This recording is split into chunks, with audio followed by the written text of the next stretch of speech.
He was born from thunder, a child of Zeus and a mortal queen. But Hera, queen of the gods, saw him not as a child, but as a curse. From the moment of his first breath, she followed him, not with swords, but with shadows.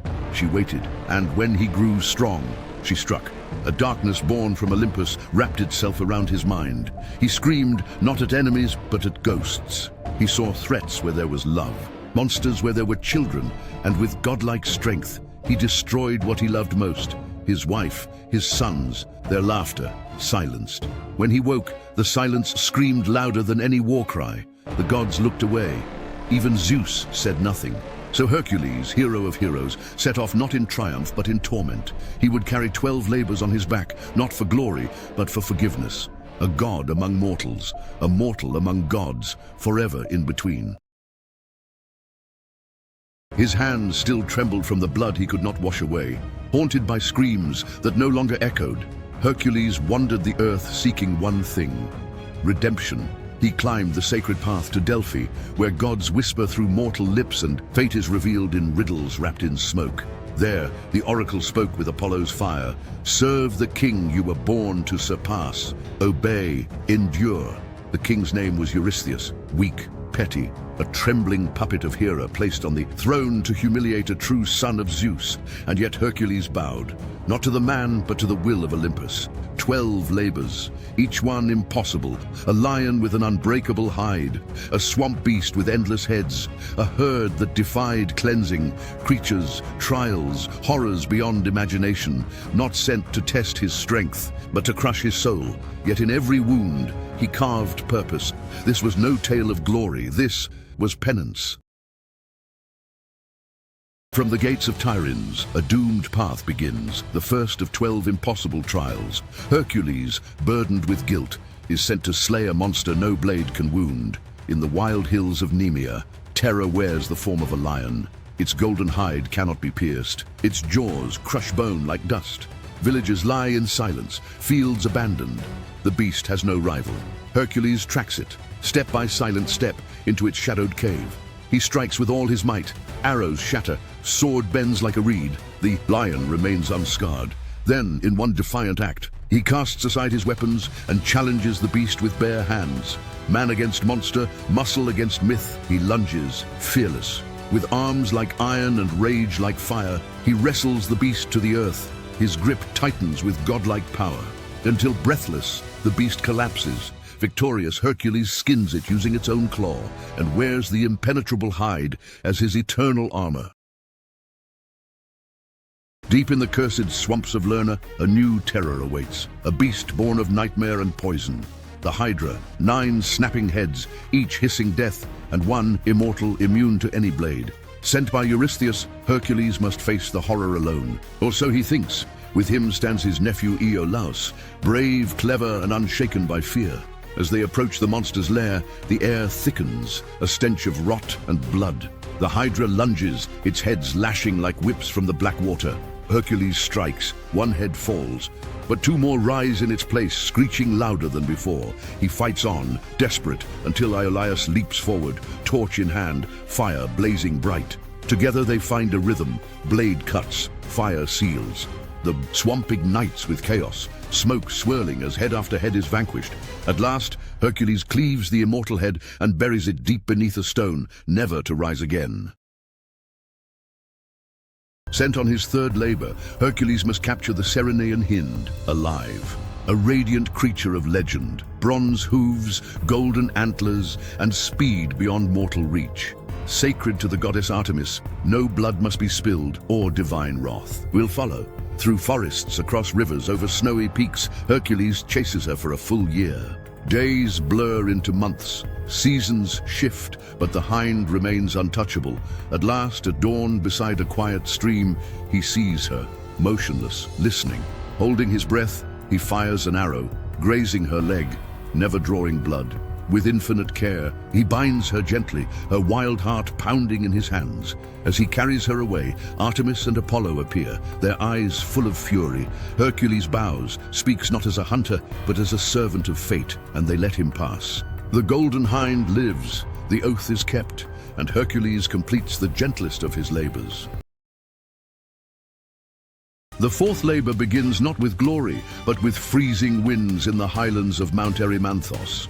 There, a monstrous boar rampages, tusks like daggers, eyes burning with rage. It ravages crops, destroys villages, and kills without mercy. Hercules must capture it alive, not slay it.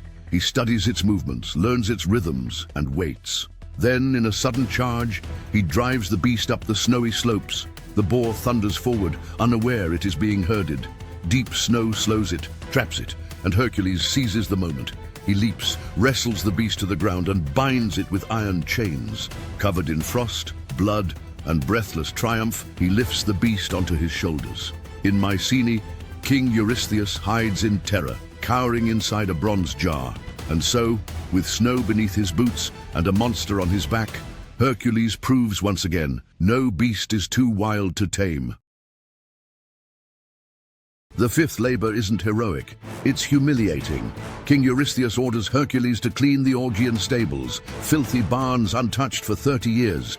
These aren't ordinary stables. They house thousands of cattle owned by King Augeas of Elis. The dung reaches the walls, and the stench poisons the very air. Everyone believes the task is beneath a hero, and beyond any man's ability to finish in a single day.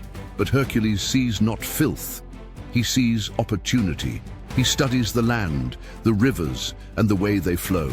With brute strength and brilliant instinct, he smashes channels into the walls. Then he diverts the mighty rivers Alpheus and Peneus straight through the stables.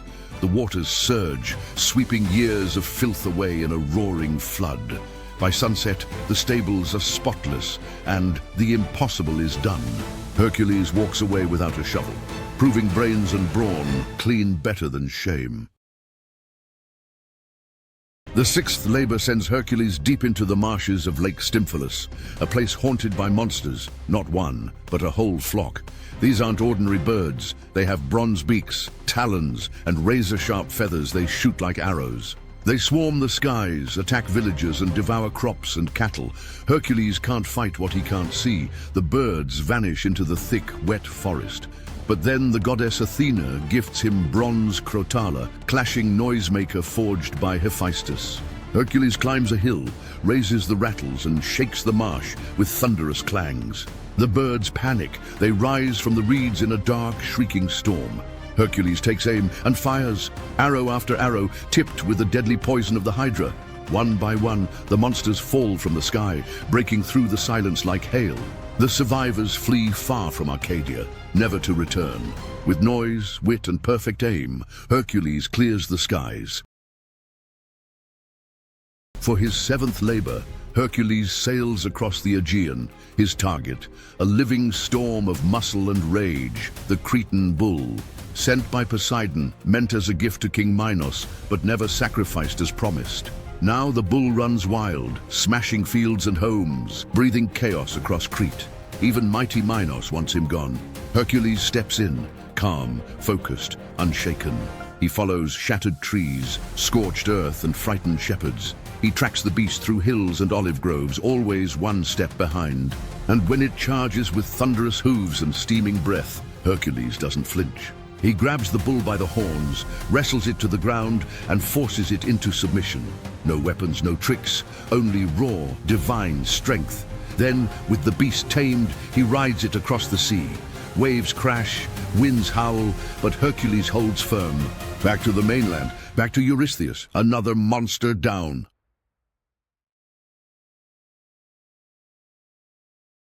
For his eighth labor, Hercules travels to the distant land of Thrace. His task, to steal the man-eating mares of King Diomedes. These 4 wild stallions are savage, uncontrollable, and fed with human flesh. Their master Diomedes, son of Ares, feeds them with captured strangers and rules through terror. The land reeks of blood and fear, as no one dares go near the stables. Hercules arrives and confronts the cruel king himself. They clash in fierce combat, strength against brutality. Hercules defeats Diomedes. Some say he feeds him to his own horses. The animals stomp and shriek before slowly settling down, their hunger sated. Strangely, once they have devoured their master, the mares grow calm. Their rage seems tied to Diomedes' cruelty. Hercules tames them and leads them away without resistance. He brings them back alive to Eurystheus, proving once again that no monster, beast, or man can stand against him. For his 9th labor, Hercules is sent to retrieve the belt of Hippolyta, queen of the Amazons. The task is ordered by Eurystheus, whose daughter desires the magical item. The Amazons are fierce warrior women known for strength and pride. Hippolyta's magical belt, gifted by Ares, god of war, symbolizes her power and divine favor.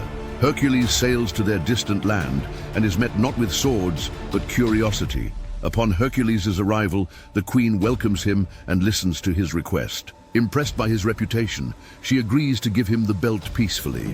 But Hera, disguised as an Amazon, spreads a cruel lie that Hercules has come to kidnap their queen. Outraged, the Amazons take up arms and rush into battle against the hero. Hercules is forced to fight the queen who once trusted him. He defeats Hippolyta and takes the belt by strength, not diplomacy. The labor is done, but trust is lost, all because of Hera's deceit. For his 10th labor, Hercules is sent to the edge of the known world. His task, to capture the magnificent red cattle of the fearsome giant Geryon. Geryon is no ordinary foe. He has 3 bodies, 3 heads, and immense strength. He lives on the far western island of Erythea, beyond the great ocean. To reach it, Hercules journeys farther than ever before, facing many trials. With the help of the sun god Helios, who lends him a golden cup to sail across the sea, Hercules reaches the island. But the cattle are guarded by the 2-headed dog Orthrus and the herdsman Eurytion. Hercules defeats them both swiftly, clearing the way. Then Geryon himself appears, towering and terrible. In a fierce battle, Hercules uses his poisoned arrows to slay the giant. With Geryon dead, Hercules gathers the cattle and begins the long journey home. He returns triumphant, proving once again there are no limits to his strength. For his 11th labor, Hercules must seize the golden apples of the Hesperides. The shining fruit hangs in Hera's secret garden at the world's dark western rim. No map exists, so Hercules crosses deserts, peaks, and seas until Prometheus shows the way. At last he reaches walls where Ladon, a 100-headed dragon, coils without sleep. Beside the garden stands Atlas, doomed to hold the sky forever. Hercules offers to shoulder the heavens if Atlas will pick the apples. Atlas gladly sheds the burden, enters, slays Ladon, and returns with 3 golden suns. Tasting freedom, the Titan boasts he will deliver the prize to Eurystheus himself. Hercules nods, then asks Atlas to take back the sky, just long enough to adjust his cloak. The Titan lifts the vault again, and Hercules departs with the apples, grin bright as dawn. Strength took him west, but wit brings the prize home.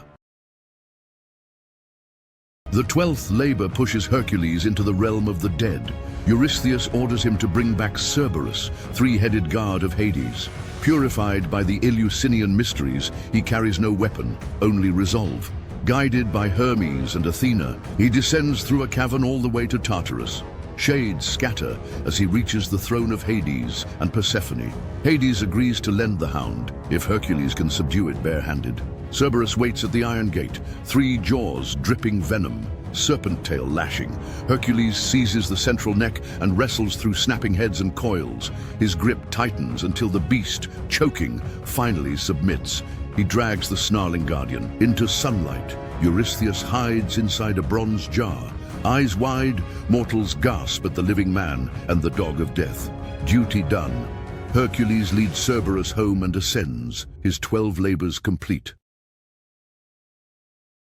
After his labors, Hercules married Deianira and tried to live a peaceful life, but the dying centaur Nessus had left a trap, his poisoned blood. He told Deianira it was a love charm. One day, fearing Hercules loved another, Deianira sent him a tunic soaked in that blood. When Hercules put it on, his skin burned. The poison was killing him. Realizing the tragic deception and his mortal end, Hercules climbed Mount Oeta to meet his fate with honor. As the flames rose, he begged the gods to end his suffering. Zeus struck with lightning, taking his son to Olympus. Hercules was no longer mortal. He became a god. Even Hera welcomed him as a god, at last reconciled with the son of Zeus. He married Hebe and found eternal rest among the gods. And so, the hero passed from legend into eternity, no longer a man of muscle and might, but a god of courage and sacrifice.